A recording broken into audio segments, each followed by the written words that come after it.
Lalu bagaimana peluang terwujudnya rekonsiliasi antar elit politik pasca kontestasi Pilpres 2024? Kita bahas bersama dengan dua pakar politik pemirsa, ada Prof. Burhanuddin Muhtadi dan juga ada Mas Yunarto Wijaya. Selamat sore Bapak-Bapak semua. Sore. Ya. Selamat sore, maaf lahir batin Mas Burhan. Baik, Sore Mas Toto. Maaf lahir batin. Pertama kita ingin menuju ke Mas Burhan terlebih dahulu. Mas Burhan, akankah mungkin terjadi rekonsiliasi? Kalau kita lihat kan dari Prabowo Subianto sendiri sudah sempat bertemu dalam sebuah kesempatan lah dengan Anies Baswedan ketika bertemu dengan Nasdem. Kemudian ada Gibran yang mengatakan ingin bertemu baik dengan 01 dan juga 03. Nah, ini apakah akan segera terwujud dan menjadi sebuah tanda sebuah rekonsiliasi? Per hari ini masih terlihat gimmicknya ketimbang niat untuk menjalin rekonsiliasi. Pertama karena masih dalam proses PHPU di Mahkamah Konstitusi, jadi kita masih menunggu hasil sampai 22 April. Yang kedua, tidak mudah menyembuhkan luka pasca Pilpres, jadi perlu waktu buat banyak tokoh untuk menjalin kembali, merajut kembali hubungan seperti sedia kala. Meskipun lagi-lagi dalam pengalaman kita sebelumnya, relatif insentif untuk masuk ke dalam kekuasaan itu bisa dengan segera mengubur kekecewaan dan kemarahan masa lalu. Tetapi pertanyaannya adalah seberapa besar kemungkinan itu terjadi. Jadi menurut saya pertama kita tunggu hasil keputusan MK tanggal 22 April. Yang kedua, ya saya melihat terutama antara Pak Jokowi dengan Ibu Mega. Kalau yang lain menurut saya itu derivasi saja. Tetapi kalau misalnya terjadi rekonsiliasi antara Ibu Mega dengan Pak Jokowi, itu sudah hampir pasti tokoh-tokoh yang lain akan mengikuti. Tetapi per hari ini kemungkinan rekonsiliasi antara kedua tokoh ini relatif masih sulit terjadi. Jadi yang kita tangkap sekarang kan Pak Prabowo itu menjadi tokoh yang bisa menjadi jembatan untuk mempertemukan semua tokoh. Karena Pak Prabowo sebagai presiden elect, minimal keputusan KPU mengatakan demikian, itu menjadi daya tarik tersendiri buat siapapun termasuk yang kalah untuk merapat ke dalam kekuasaan. Tetapi jangan lupa dalam proses kemenangan Pak Prabowo ada luka terutama dari pihak PD Perjuangan yang kecewa terhadap sikap Pak Jokowi. Nah pada titik itu ya menurut saya masih menunggu proses terutama yang melibatkan antara Presiden Jokowi dan Ibu Mega. Mas Yunarto, apakah sependapat masih wait and see melihat kondisi dinamika politik yang terjadi atau akan segera dilakukan ini Mas pertemuan? Prabowo sudah tinggal Gibrannya ini Mas. Begini, kalau konteksnya rekonsiliasi itu adalah pemaknaannya adalah menerima hasil pemilu, secara otomatis ketika nanti hasil MK keluar dan katakanlah tidak mengubah keputusan KPU memenangkan Prabowo Gibran misalnya, pada akhirnya semua pasti bisa menerima. Dulu terjadi 2014, 2019 Pak Prabowo sebenarnya tidak menerima hasil dari KPU. Maju ke MK sepanas apapun situasinya, tapi tetap akhirnya harus diterima sebagai sebuah fakta politik. Tapi kalau rekonsiliasi dalam artian kemudian ikut ke dalam barisan pemerintahan, saya sepakat masih terlalu panjang prosesnya, terutama dalam konteks kalau kita bicara masa transisi ini kan masih sangat jauh ya. Pelantikan 20 Oktober itu masih sekitar hampir 7 bulan lagi, dan artinya ruang untuk kemudian terjadi dinamisasi masih sangat terbuka. Dan yang menarik memang adalah kalau kita bicara rekonsiliasi dalam arti yang sesungguhnya terkait dengan konflik politik yang terjadi 2024 itu sebenarnya bukan dalam konteks Gerindra atau dalam hal ini Pak Prabowo dengan PDI Perjuangan, dalam hal ini diwakili oleh Ibu Mega misalnya, karena praktis tidak pernah ada konflik baru di antara keduanya selain kompetisi dari pemilu-pemilu sebelum. Tapi yang memang menarik adalah kalau kita mengartikan rekonsiliasi, apakah akan terjadi pertemuan antara Ibu Mega dengan Pak Jokowi? Kita tahu belum ada kepastian nih silaturahmi Lebaran terjadi atau tidak. Tahun lalu masih terjadi, ini pertama kalinya tidak terjadi silaturahmi Lebaran dari Pak Jokowi. Atau lebih daripada itu, bukan hanya sekedar rekonsiliasi, tapi konteksnya pertemuan Pak Jokowi dengan Ibu Mega itu membuka ruang bagi kemudian masuknya PDI Perjuangan ke dalam barisan koalisi Prabowo Gibran. Maknanya beda loh. Kalau PDI Perjuangan masuk ke dalam barisan koalisi pemerintahan diajak oleh Pak Prabowo, dengan diajak oleh Pak Jokowi, menurut saya itu akan punya makna yang berbeda. Maknanya jauh lebih besar malah kalau kemudian yang membuka ruangnya itu adalah Pak Jokowi, bukan Pak Prabowo. Oke, baik. Nah, sekarang kita ingin menuju ke Mas Burhan lagi. Selain soal kita bicara rekonsiliasi, ada orang yang merasa terlukai atau ada parpol yang mungkin tadi disebut oleh Mas Burhan terlukai. Ini kita juga melihat beberapa kali sempat ada kegiatan buka puasa bersama yang dilakukan oleh Prabowo Subianto, Presiden terpilih. Kemudian dalam kesempatan tersebut yang bersangkutan bertemu dengan ketua-ketua parpol. Kemudian juga bertemu bahkan tidak sengaja atau mungkin sengaja kita juga tidak tahu bertemu dengan salah satu calon presiden pada saat itu. Tetapi tanpa ada kehadiran dari wakil presiden terpilih Gibran Rakabuming Raka. Jadi sebenarnya apa yang kita bisa lihat dari fenomena ini, Prabowo tetap berjalan bertemu dengan ketua-ketua parpol, tokoh-tokoh politik, tapi dalam berbagai kesempatan wakilnya tidak selalu mendampingi. Pertama memang Gibran masih menjabat aktif ya sebagai wali kota di Solo dan punya constraint karena setahu saya sudah banyak menghabiskan cuti sebagai wali kota Solo untuk keperluan kampanye. Jadi kalau kemudian menjalin komunikasi terlalu banyak di Jakarta sementara tugasnya belum selesai, baru 2 atau 3 tahun, tentu akan menimbulkan isu yang lebih tidak sedap. Tetapi selain itu tentu saja dalam sistem ketatanegaraan kita yang jadi daya tarik itu presiden. Jadi wakil presiden itu kalau kita melihat konstitusi kita ya mirip ban serep sebenarnya. Jadi yang menjadi daya tarik terutama buat pembentukan pemerintahan ke depan ya Pak Prabowo karena beliau adalah presiden elek. Meskipun kita tahu iuran elektoral Gibran sangat besar dalam menyukseskan kedipilihan Prabowo sebagai presiden. Tetapi yang menjadi madunya ya Pak Prabowo. Karena hak prerogatif pembentukan kabinet Pak Prabowo. Dan itu pula yang menjelaskan mengapa Pak Prabowo didekati oleh banyak kalangan, bukan hanya dari internal koalisi, tetapi juga dari pihak lain yang mengusung capres yang kalah, terutama untuk mengintip kemungkinan menjadi mitra koalisi baru. Tapi lagi-lagi ini sekaligus membuktikan bahwa meskipun Pak Jokowi dan Gibran punya kontribusi besar, tetapi lagi-lagi beliau berdua, Pak Jokowi dengan Mas Gibran, itu dianggap sebagai tokoh yang terutama oleh pihak yang kalah, itu sebagai pihak antagonis. Sementara Pak Prabowo dianggap dalam hal ini, itu sebagai pihak yang protagonis. Meskipun kita tahu sebenarnya yang pertama kali menawarkan Mas Gibran sebagai cawapres ya Pak Prabowo. Jadi ini memang unik nih ya. Dan ini sekaligus membuktikan sekali lagi bahwa siapapun yang menang itu akan punya 1000 ayah. Ya. Nah masalahnya meskipun Mas Gibran dan Pak Jokowi ikut bagian dari pemenang, tetapi karena masih meninggalkan luka bagi sebagian kalangan, terutama PD Perjuangan, itu Mas Gibran tidak terlalu didekati ya. Bahkan kalau lihat hati saya, beliau yang justru banyak menawarkan pendekatan kan dengan mengatakan akan sowan kepada para capres, siap bertemu dengan para cawapres yang kalah. Nah, lain dengan Pak Prabowo justru malah didekati ya.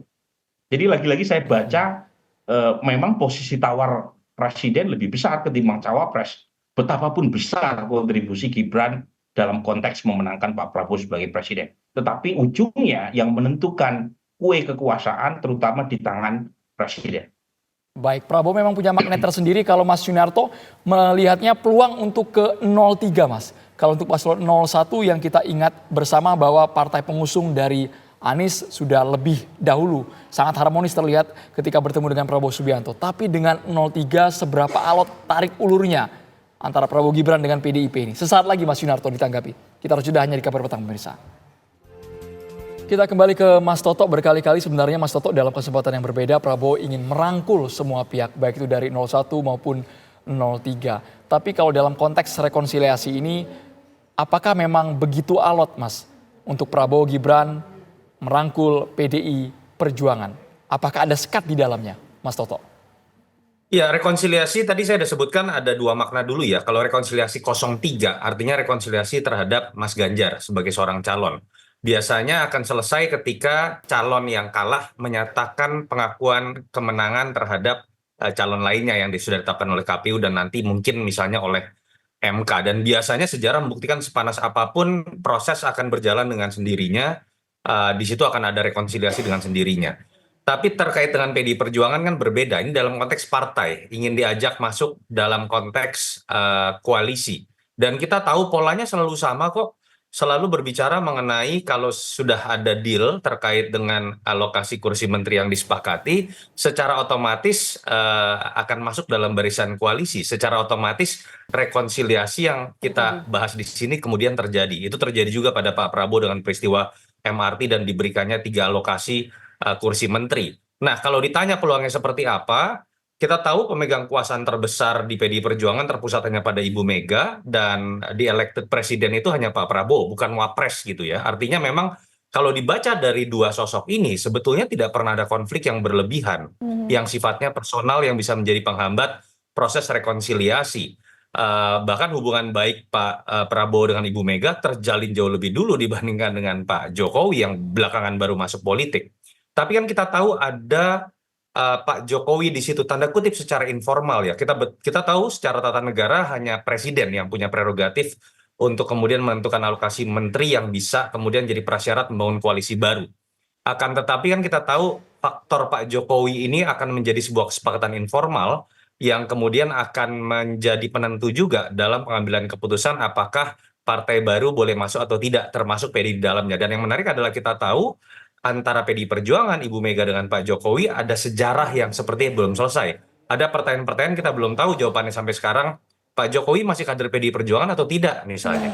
Lalu apakah di panggung belakang sebetulnya ada tetap komunikasi yang berjalan atau tidak antara Pak Jokowi dan keluarga dengan keluarga Teguh Umar misalnya. Hal-hal itu yang menurut saya menjadi pertanyaan terbesar ke depan ketika kita berbicara mengenai rekonsiliasi atau peluang masuknya PDI Perjuangan. Di sini kita bisa lihat gini. Kalau Pak Prabowo mengambil langkah mendekati Ibu Mega tanpa persetujuan Pak Jokowi, di situ akan ada konstelasi baru yang menarik. Tapi kalau Pak Prabowo mendapatkan restu dari Pak Jokowi untuk mengajak Ibu Mega dan PDI Perjuangan masuk, itulah menurut saya makna rekonsiliasi terbesar, walaupun hanya di sisi elit, belum tentu itu akan mengakar sampai ke level konstituen. Oke, baik. Sekarang saya ingin menuju ke Mas Burhan. Mas Burhan, dengan kondisi yang kalau kita lihat agak complicated ya, Pak Prabowo dengan Ibu Mega nggak pernah ada masalah, hanya sebagai sebatas kompetitor dalam Pilpres sebelumnya juga demikian dan sekarang pun juga demikian begitu. Nah, kalau melihat kondisi ini, apalagi hari ini kita mendapatkan informasi ada wacana bahwa Pak Jokowi akan menjadi, kalau tidak salah nomenklaturnya namanya adalah Dewan Penasehat untuk Presiden. Akan seperti apa ini peluangnya bahwa semuanya bisa guyup satu kesatuan, baik 01, 02 dan 03 menjadi satu kesatuan? Kalau kita lihat peta pembentukan koalisi di Indonesia itu sangat ditentukan oleh hubungan personal, sama sekali tidak ditentukan oleh isu ideologis atau programatik. Jadi lebih pada hubungan chemistry personal, dan itu yang menjelaskan pembentukan koalisi di Indonesia, less ideological, more personality. Nah, pada titik ini itu ada isu yang masih belum tuntas antara Ibu Mega dengan Pak Jokowi. Tetapi lagi-lagi bukan berarti keduanya bisa bertemu meskipun tidak dalam waktu dekat gitu ya. Jadi saya melihatnya begini. Kalau misalnya Presiden Jokowi sudah menyelesaikan masa tugasnya sebagai kepala negara, kepala pemerintahan 20 Oktober 2024, itu sepertinya PDI Perjuangan masih membuka opsi untuk masuk dalam skenario koalisi Pak Prabowo setelah Pak Prabowo dilantik. Tetapi kalau misalnya setelah menjadi presiden Pak Jokowi masih memiliki relasi yang sangat baik dengan Pak Prabowo, mungkin itu akan membuat ya PDI Perjuangan mengambil sikap wait and see lebih lama untuk mengambil keputusan masuk ke dalam koalisi. Nah, tentu saja pertimbangan semacam ini akan runtuh kalau rekonsiliasi personal antara Pak Jokowi dengan Ibu Mega terjadi lebih cepat. Dalam pengertian tidak ada masalah di antara keduanya, kemudian keduanya sepakat untuk membackup Pak Prabowo. Tetapi saya menduga kemungkinan ini agak kecil. Jadi saya melihat memang ada semacam hubungan problematik ya, antara ketiga tokoh ya, antara Pak Prabowo yang ada di tengah, kemudian Pak Jokowi sebelah kanan, Ibu Mega di sebelah kiri. Nah, hubungannya sangat kompleks. Kalau Pak Prabowo dengan Pak Jokowi masih membangun relasi yang sangat baik, bahkan setelah Pak Jokowi menyelesaikan masa tugasnya sebagai presiden, dugaan saya PDI Perjuangan akan komit ya sebagai partai oposisi. Tetapi kalau misalnya Pak Jokowi setelah menjadi presiden tidak punya partai politik dan PDI Perjuangan punya posisi tawar yang tinggi karena meskipun suaranya turun 3%, tapi masih menang sebagai pemenang pileg dan ketua DPR, maka kemungkinan besar Ibu Mega akan membuka opsi untuk masuk. Karena bagaimanapun Pak Prabowo kan pasti melihat ya, apakah dalam hal ini Pak Prabowo itu untung pada dasarnya ya. Mau Pak Jokowi tetap berada di belakangnya atau Ibu Mega masuk ke dalam, itu yang diuntungkan adalah Pak Prabowo. Karena yang menjadi center of attraction-nya Pak Prabowo di situ. Tapi lagi-lagi ini kan pelik ya, ini mirip hubungan cinta segitiga sebenarnya ya, antara ketiga tokoh. Nah, kalau misalnya ketiga-tiganya membangun kesepakatan yang saya bilang tadi kecil kemungkinannya per hari ini, meskipun bukan berarti tidak mustahil ya, tapi kemungkinan itu kecil, tapi lagi-lagi sangat ditentukan. Baik, Prof. Burhan. Sepertinya ada sedikit gangguan komunikasi dengan Prof. Burhan. Kita langsung ke Mas Yunarto Wijaya. Kalau tadi istilah Prof. Burhan, politik, entah itu dipimpin secara langsung atau melalui proksinya, untuk meningkatkan bargaining chip dia, terutama buat Pak Prabowo yang menjadi presiden setelah 2024. Itu peliknya. Nah, kalau misalnya Pak Prabowo merasa nggak nyaman kalau Prof. Burhan? Halo, Prof. Burhan? masih tersambung dengan Prof. Burhan? Baik, kita langsung ke Mas Yunarto Wijaya. Mas Yunarto Wijaya, tadi Prof. Burhan mengistilahkan ini seperti cinta segitiga. Pelik Mas hubungannya Mas. Tapi mungkin tidak kalau kita tarik sampai ke nanti sikap PDIP ujungnya. Apakah bergabung atau konsisten menjadi oposisi Mas? Ya, ini kan analisis dari Mas Burhan tadi kan didasarkan pada faktor personality ya. Kalau dibaca ada problem yang pelik terutama antara Ibu Mega dengan Pak Jokowi yang menyebabkan kemudian tidak mudah buat Pak Prabowo mengambil keputusan, tidak mudah juga buat PDI Perjuangan misalnya mengambil keputusan tergantung dari bagaimana posisi Pak Jokowi dalam kekuasaan Prabowo Gibran nanti. Tapi saya melihat tetap ada layer-layer lain yang bisa membuat segala sesuatu yang menjadi lebih dinamis. Kita tahu betul karakter Ibu Mega cenderung akan keras ketika sudah memiliki hubungan historis yang tidak baik. Itu terjadi misalnya antara hubungan PDI Perjuangan dengan Demokrat atau PDI Perjuangan dengan kekuasaan SBY selama 2 periode. Tapi kita tahu juga PDI Perjuangan dulu dengan sekarang dalam konteks pengambilan keputusan kekuasaan dan pemegang jabatan di level publik kan sudah mulai terdiversifikasi. Di situ ada Mbak Puan, ada Mas Nanan misalnya, dan saya pikir suara-suara dari inner circle Teguh Umar ini juga akan ikut berpengaruh. Kalau kita lihat dari statement Mbak Puan, ada kecenderungan juga bagaimana kita menganalisis Mbak Puan ini lebih punya elastisitas dalam membangun sebuah relasi politik dibandingkan dengan ibunya yang cenderung lebih kaku. Saya pikir hal-hal yang bersifat personal tadi sangat mungkin untuk kemudian menjadi lebih dinamis. Jadi saya sih masih melihat peluangnya katakanlah masih 50-50 di antara partai PDI Perjuangan untuk masuk, tidak terlepas di situ ada Pak Jokowi atau tidak. Memang yang harus dimaknai menjadi lebih menarik adalah kalau tadi Prof. Burhan sedikit sudah mengatakan kalau dalam waktu sebelum misalnya pelantikan 20 Oktober ada rekonsiliasi yang terjadi lebih dulu antara Ibu Mega dengan Pak Jokowi, dan itu kemudian akan menjadi makna dari masuknya PDI Perjuangan dalam barisan koalisi, bukan hanya dalam konteks politik dagang sapi atau mendukung kekuasaan, tapi makna rekonsiliasi yang lebih besar yang kita tahu menjadi konflik utama dari pemilu kemarin, yaitu terkait dengan Jokowi dengan Megawati. Oke, terakhir kita menuju ke Prof. Burhan, tadi sempat terpotong, lantas akan bagaimanakah ending dari cinta segitiga ini dalam tanda kutip, Prof? Iya, sebenarnya PDI Perjuangan sudah mulai mengendurkan serangan frontalnya ya. Kalau kita lihat belakangan kan PDI Perjuangan lebih mengarahkan sasaran tembaknya ke Pak Jokowi atau Mas Gibran, dan sama sekali tidak mengirimkan serangan atau pernyataan antagonistik ke Pak Prabowo. Dan jangan lupa ada gestur politik yang sangat kentara. Satu, isu hak angket sepertinya layu sebelum berkembang. Dan itu menurut saya satu sinyal positif dari PD Perjuangan untuk membuka opsi bergabung dengan pemerintahan Pak Prabowo meskipun mungkin tidak dalam waktu dekat, masih menunggu relasi Pak Jokowi pasca Pak Jokowi menjabat sebagai presiden. Yang kedua, saya kira juga terkait dengan tarik-menarik berkaitan dengan posisi Ketua DPR.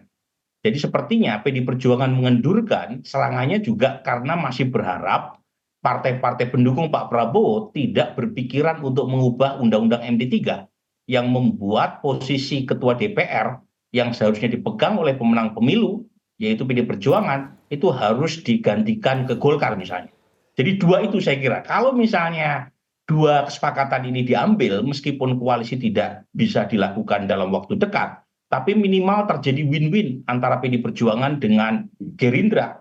Karena kalaupun toh misalnya Undang-Undang MD3 diubah, itu yang untung juga bukan MD3, bukan Gerindra ya. Karena yang akan menikmati Ketua DPR kalau undang-undang itu dirubah kan Golkar. Ya, karena bagaimanapun kursi Golkar lebih banyak ketimbang Gerindra. Tapi di atas segalanya, Tisa, saya pribadi berharap PD Perjuangan tetap solid sebagai oposisi. Kalau misalnya Pak Prabowo ditetapkan sebagai pemenang dalam kasus PHPU di MK. Ini penting, kita belajar dari pengalaman periode kedua Pak Jokowi, terjadi eksekutif heavy, dan akibatnya proposal dari pemerintah mulus tanpa ada reserve dan kritik checks and balance dari parlemen. Jadi diperlukan kekuatan oposisi yang baik, bukan hanya untuk kepentingan demokrasi, tapi juga untuk kepentingan PD Perjuangan juga, dan untuk kepentingan governance. Sebab kalau misalnya pemerintah terlalu kuat, itu juga nggak bagus buat Pak Prabowo. Karena ibarat koalisi yang terlalu gemuk, terlalu obesitas, itu banyak lemak jahatnya itu. Jadi susah untuk bergerak lincah dan akan menimbulkan intra-party fighting. Dan jangan lupa itu dalam kejadian di banyak negara merugikan ketimbang banyak manfaatnya. Jadi penting untuk membangun tradisi oposisi yang baik, dan oposisi yang baik itu terutama dilakukan oleh pihak yang kalah dalam Pilpres untuk memberi semacam pelajaran buat masyarakat. Terima kasih Prof. Burhan dan juga Mas Yunarto sudah bergabung di Kabar Petang.